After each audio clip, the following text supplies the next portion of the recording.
Hey, Fortyfied family. Welcome to episode 3 of the Fortyfied podcast, where we're determined to stay healthy, get fitter, and live life to the absolute fullest. My name is Aya Monahan and I'm your host. If you're new to this podcast, I hope you enjoy the content and find it helpful. I would ask that you consider becoming a subscriber to ensure that you get new episodes and notified of those new episodes when they're released. If you are a returning listener, I want to thank you so much. Thanks for your support. Thanks for the interaction on social media. Thanks for reaching out, leaving comments and stuff like that. In episode 2, we talked about consistency and how consistency is key. In that episode, we talked about how your daily agenda determines your success. I can look at your calendar and what you do every single day, and I can tell what kind of person you are going to become. I mean, think about going through school.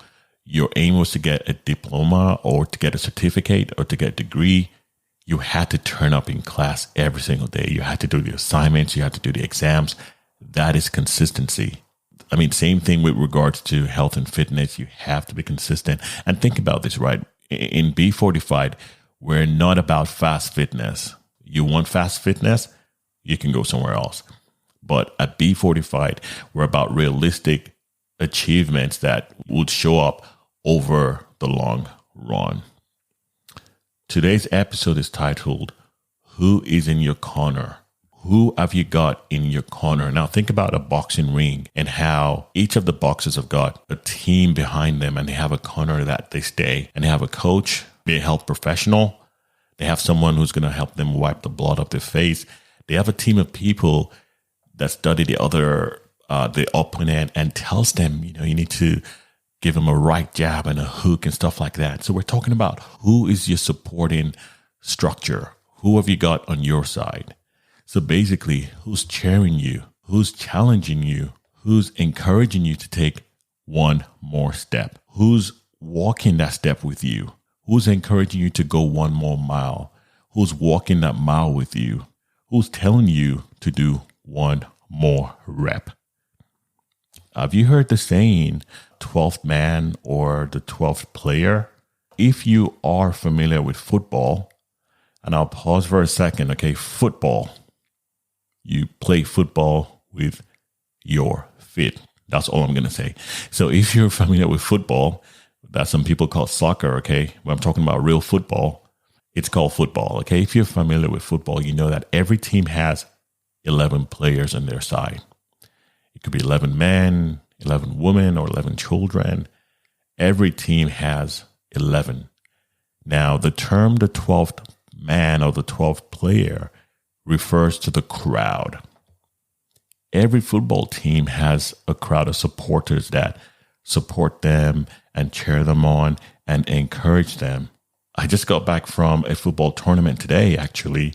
My son's football team participated in that tournament. Now, as you can imagine, the parents were on the sideline during every single game, shouting words of encouragement and support for their different teams. Parents were there yelling out words like attack, tackle, get on the ball, get the ball back.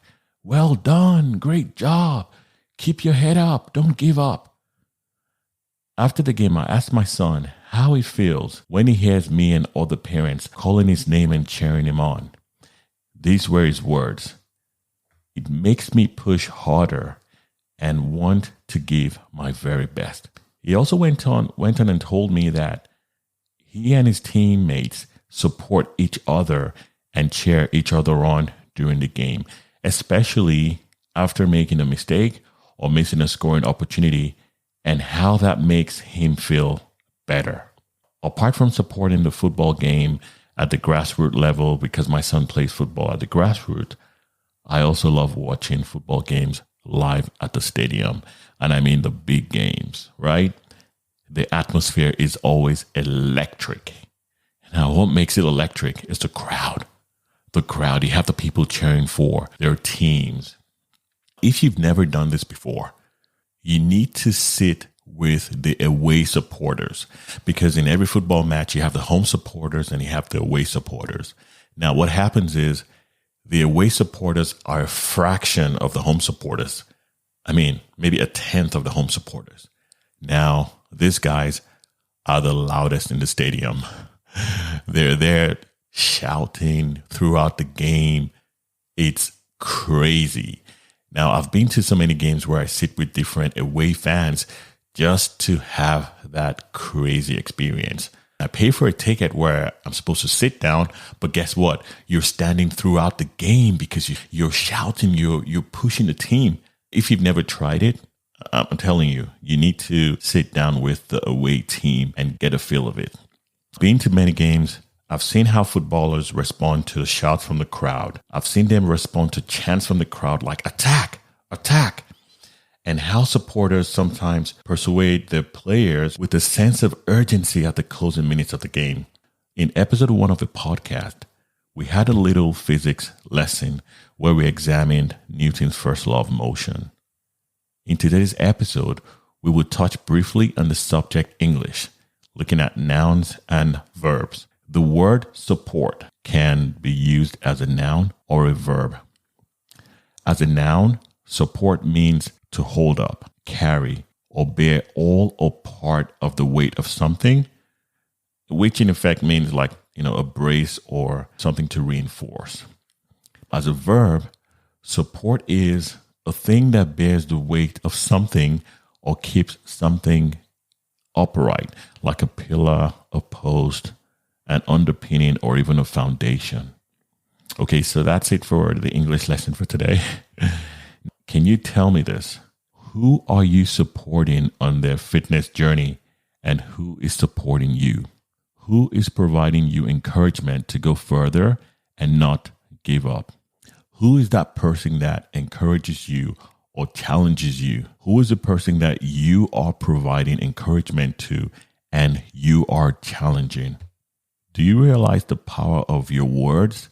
Do you realize that your words carry so much power and can provide encouragement to somebody? Your words can be validating as well. Your words can be reassuring as well.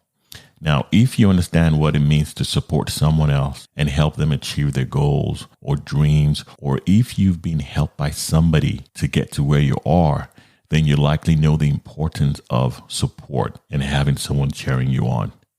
If you know what I'm talking about, please leave me a comment on the B45 page on Facebook, Twitter, Instagram, or on YouTube.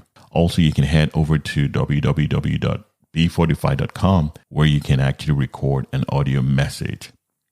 My wife and daughter were on a walk not too long ago, actually, and a group of runners from a local gym were running in the opposite direction. The fit runners, I would describe them like my friend Ollie. They were ahead of the pack, bouncing with confidence, bouncing with agility. You could see them, the strides were timed and perfect. A minute or two into the walk, my wife and daughter could see a lone guy from the same group of runners, but he was way, way behind. His body language showed tiredness. You could see that he was deflated. My daughter said to him, "You can do this." And this gave him a spring in his step. He smiled at her and started to run again. So my wife shouted, "Go on, champ," as he disappeared down the road, trying to catch the rest of the pack, with 2 thumbs up in the air, thanking them for their support. Now, this is a total stranger, but he actually benefited from the words of encouragement from my wife and my daughter. Now, when it comes to health and fitness, it's no different. Everyone can benefit from having a support network as you navigate the ups and downs of trying to stay healthy and stay fit. You can have a workout partner, someone who you work out with, someone maybe they're new to fitness, or perhaps it could be someone who's been living a life of fitness already. It does not matter. I'm telling you. You can also have something called an accountability partner. This is someone who perhaps they know your goals, they know you're trying to reach a certain goal, and the person has agreed to help you maybe by checking up on you and just seeing what's going on and keeping you honest and checking up on your progress. A few months ago, a friend of mine called Gaz reached out to me and asked if we could work out together in my garage. At the time, my workouts were a bit sporadic. I could work out maybe in the morning and, another day I really want to work out, but because I didn't wake up early enough, then I had to go to work or start work, and then work was so intense, it would mean that day I would not work out. Now, when Gaz reached out and said, hey, can I work out with you? It meant that we had to agree a time to work out, and it meant that I had to show up at the time. Gaz thought I was helping him, but guess what? He was helping me. He didn't realize that he was helping me. He helped me to get a definite workout routine, and my workouts are no longer sporadic. That's an interesting story. Gaz thought I was helping him, but guess what? He was helping me. Gaz also helped me understand the importance of drinking water, and even went on to become an accountability partner in the area of hydration. Hydration is so important to fitness. Now, it's been months, and I found that I'm able to drink well over maybe 2 liters of water every single day, just because someone cared enough to educate me on the benefits and also agreed to check up on me regularly. Now, Gaz is definitely in my corner. Sometimes when I work out, I use a timer. This is especially useful for me when I do functional exercises that require full body movements, or when I work out using something like a sandbag. When the reps start to burn and I look at how much time I have left on the clock, that split second look at the clock sometimes leads to a loss of focus for me. When I work out with Gaz, he shouts out, "You've got 10 seconds to go, 5 seconds to go." So I don't need to take my focus off the workout. Sometimes when I'm about to give up, he says to me, "Just do one more rep." And that voice of encouragement helps me push through that particular interval or round. Again, Gaz is definitely in my corner. My wife loves walking as a form of exercise, but she doesn't enjoy walking alone. So she's found like-minded people to walk with. She walks with someone on Monday, someone else on Tuesday, another person on Wednesday, and so on and so forth. Now she walks between 4 to 6 times every single week without fail with different people. That's like having an entire team in her corner. I have another friend called Kay who I play squash with once a week after work, and he never disappoints. He shows up every single week, even after a tough day at work, and he keeps showing up. And he's been helping me improve every single week. So if I wake up on a squash day and I don't feel like working out that morning, I know for sure I'll be working out in the evening because I'll be playing squash and having fun with Kay. So Kay is definitely in my corner. So in wrapping up today's episode, I'd like to encourage you to find someone you can support on their fitness journey. You might think you're encouraging them, but you will soon find out that they are encouraging you as well. My mom has a saying which has guided me all my life. Here's what she says: when you're good to others, you're best to yourself. I'll repeat that. When you're good to others, you are best to yourself. So go find someone you can be good to on their fitness journey, and you will discover that you will be helping yourself too. I sincerely hope this adds value to you and helps you on your journey. I hope you're able to take some nuggets and apply to your life as you think about who's in your corner, as you think about who is supporting you, as you think about who you are supporting, and as you make up your mind to be someone that shows up for someone else. Because as you show up for them, guess what? They show up for you. I would love to hear from you, so please head over to www.b45.com and you can record a message from me right from the website. You don't need to install any apps or leave your email. Just hit record. Lastly, if you found this helpful, I would appreciate if you could leave a review on Apple Podcasts, Spotify, or whatever platform you get your podcast from. This would help the show and help grow the audience and hopefully help more people on their journey. So until next episode, stay healthy, get fitter, live life to the absolute fullest, and my friends, be fortified.